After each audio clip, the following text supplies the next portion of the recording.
tonight's game. You know, I guess the bad news, or what happened negatively, is fairly obvious.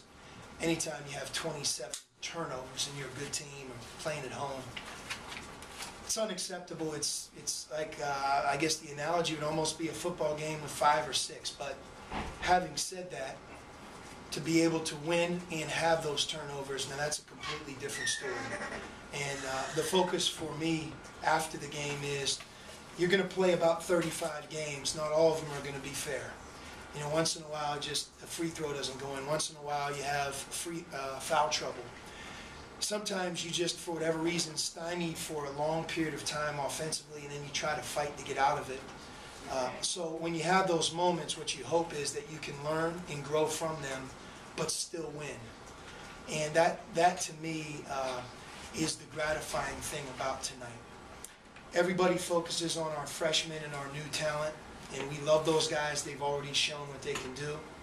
But when you play against a zone like Southern Miss and the game gets like it was, and by the way, the physicality on the glass down the other end, we went with our oldest, most experienced players. And as you guys have asked me a lot of questions about this year's team, the gift isn't just our size or our youthful talent. It's also a lot of different players who've been through a lot. Kevin Parham, all the things that he's been through, was prepared for tonight, and I was so happy to see him play well. A year ago, Solomon Hill, they were daring him to shoot.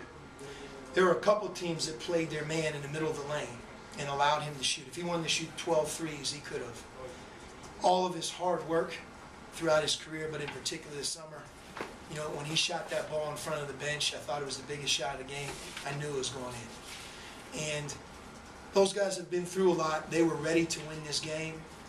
Nick Johnson, a year ago, would never have been able to fight through because he was a freshman, but he's so much more mature, and although he had 6 turnovers, I don't think it was close who the best player on the court was tonight. It was him.